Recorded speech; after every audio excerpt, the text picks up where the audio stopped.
নমস্কার বন্ধুরা, ফিরে এলাম ইকো পার্ক বেড়াতে যাওয়ার গল্প নিয়ে। সাল 2024, 23শে মার্চ। স্টুডেন্টদের নিয়ে বেরিয়ে পড়েছিলাম আমি, শ্রদ্ধেয় নিতাই স্যার, যিনি বর্তমানে রিটায়ার্ড। সাথে ছিলেন আমাদের সবার প্রিয় ননিদা, আর ছিলেন আমাদের স্কুলেরই ক্লার্ক সৌম্য স্যার।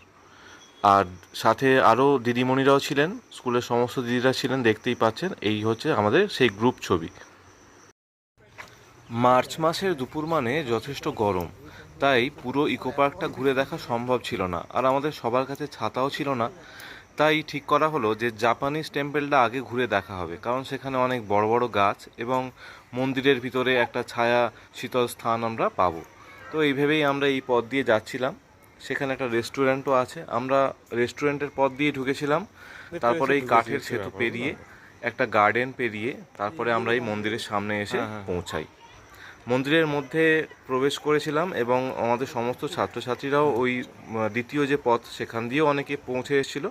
তো পৌঁছে আসার পরে ওরা ভীষণ আনন্দ করেছিল ভিতরে। দেখুন সেই ছবিটা।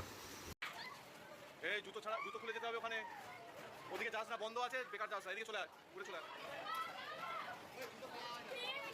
আরে জুতো খুলে যাস না ভাই, আরে জুতো খুলে যাস না, যাওয়া যাবে তো।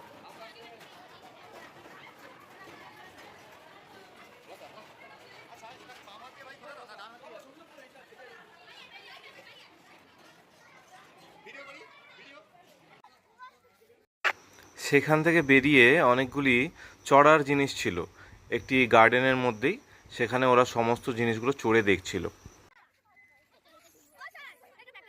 তাড়াতাড়ি একবার করে ঝুলে চলে আয়, ঝুলে চলে আয়।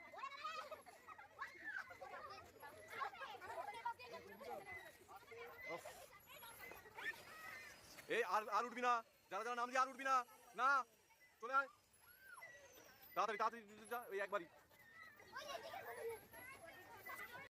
এই খেলাটি ভীষণ মজার ছিল। পাইপের একটি প্রান্ত দিয়ে প্রবেশ করে অপর প্রান্ত দিয়ে বেরোনো যায়, একটি গোলক ধাঁধার মতো। খুব সুন্দর ছিল এটা। তুই চলেছিস, না নয়, চলে যা, চলে যা। দুপুরে খাওয়ার ব্যবস্থায় ফ্রাইড রাইস আর চিলি চিকেন আমরা বাসে করে নিয়ে এসেছিলাম, সেটাই বসে একসাথে খেয়ে নেওয়া হয়েছিল এই গার্ডেনের মধ্যেই একটি ছায়া জায়গাতে।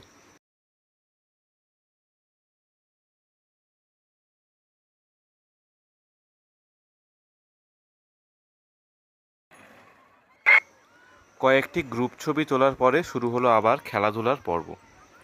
পৃথিবীর 7টি আশ্চর্য ইকো পার্কে তার রেপ্লিকা তৈরি করা আছে, সেগুলো আমরা বিকালের দিকে দেখতে গিয়েছিলাম। যদিও তখন আর ভিডিও করা হয়নি, সবাই ভীষণ ক্লান্ত হয়ে গেছিলাম আমরা হাঁটতে হাঁটতে, আর স্টুডেন্টসদের মধ্যেও সেই এনার্জি ছিল না যে তারা আর ছবি তুলবে। তাই কোনো রকমে ঘোরাফেরা করে তারপরেই বাড়ি ফেরার প্রস্তুতি নেওয়া হচ্ছিল।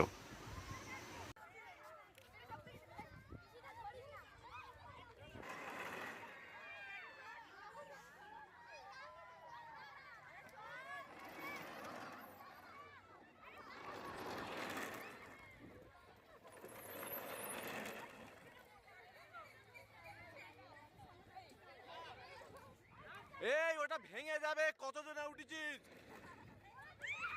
নাম। 2024-এর এই ইকো পার্ক ভ্রমণ আমাদের সবারই মনে গেঁথে রয়েছে। কিন্তু ঘোরা খুব তাড়াতাড়ি শেষ করতে হলো, ফিরতে হতো কাকদ্বীপ, অনেক লম্বা রাস্তা, তাই সূর্যাস্তের পরেই বাসে ওঠার পরিকল্পনা করতে হলো।